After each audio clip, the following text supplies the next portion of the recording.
அதாவது மாநில உரிமைகளில் இந்த தேசிய விருதா இருக்கட்டும், அதே சமயத்துல சாகித்ய அகாடமி விருதா இருக்கட்டும், மாநில மொழிகள் இருக்கு இல்லையா, இவற்றுடைய இந்த தன்னாட்சி உரிமை குறித்து தற்போது விவாதங்கள்லாம் நடைபெறுது. அதை எப்படி பார்க்க? இப்போது நீங்கள் சுற்றி வளைத்து தமிழ்த்தாய் வாழ்த்து என்ற ஒரு நிலைக்கு வருகிறீர்கள் என்பதை உங்களுடைய கேள்வியின் பின்னணி எனக்கு சொல்லுகிறது. உங்கள் திறமையை பாராட்டுகிறேன். தமிழ்நாட்டுக்குள் நடக்கும் எந்த விழாவிலும் தமிழ்த்தாய் வாழ்த்துதான் முதலில் பாடப்பட வேண்டும் என்பது தமிழர்களின் வேண்டுகோள் மட்டுமல்ல, தமிழர்களின் குறிக்கோள், தமிழர்களின் பெருமை. நான் தமிழ் மொழி மட்டுமே தமிழ்த்தாய் வாழ்த்து முதலில் பாடப்பட வேண்டும் என்று கேட்கிற குறுகிய வட்டத்தை சார்ந்தவன் அல்ல.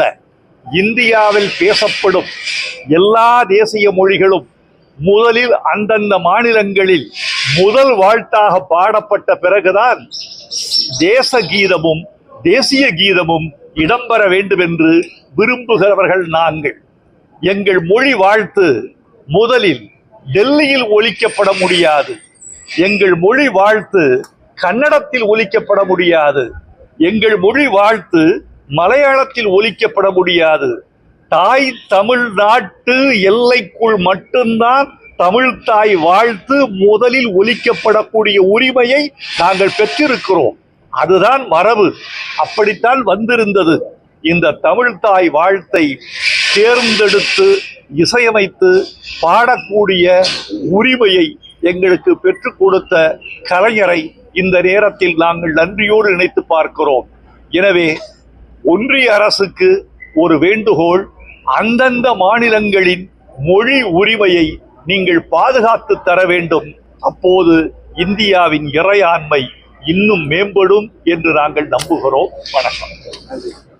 ஞானபீட விருது என்பது இந்தியாவின் தேசிய மொழிகளில் ஒவ்வொரு மொழிக்கும் ஒரு விருது என்று வழங்கப்படுவது.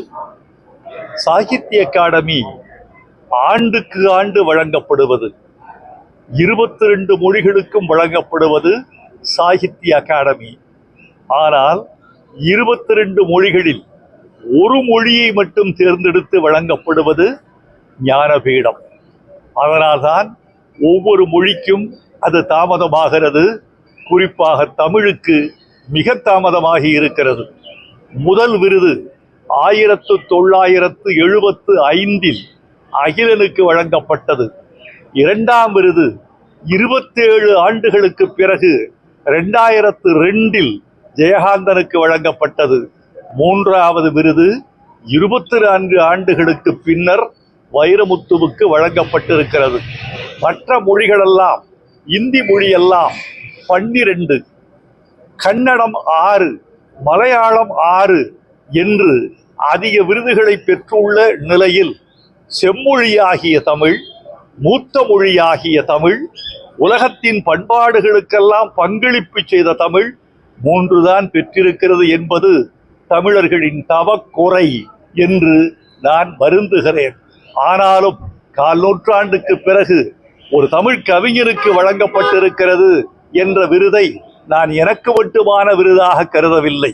இந்த விருதை தமிழ் மண்ணுக்கும் மக்களுக்கும் அன்றே காணிக்கையாக்கி இருக்கிறேன். இதோ ஞானபீடம் விருது பெற்று மதுரை மண்ணுக்கு முதலில் வருகிறேன். இவர்களின் கோலாகலத்தை பாருங்கள், கொண்டாட்டத்தை பாருங்கள், முகத்தில் மின்னும் மலர்ச்சியை பாருங்கள், கண்ணில் ஒளிரும் மின்னலை பாருங்கள். இந்த விருது தங்களுக்கெல்லாம் வழங்கப்பட்டதாக தமிழ் சமுதாயம் கருதுகிறது. என்னை இந்த விருதுக்கு தகுதிப்படுத்திய என் ஆசான்கள், எழுத்தாளர்கள், கவிஞர்கள், தலைவர்கள், ஒவ்வொரு சமூக மனிதனுக்கும் இந்த விருதை நான் காணிக்கையாக்குகிறேன், நன்றி சொல்கிறேன். மேலும் மேலும் தமிழ் வளரும், மேலும் மேலும் தமிழர்கள் விருது பெறுவார்கள்.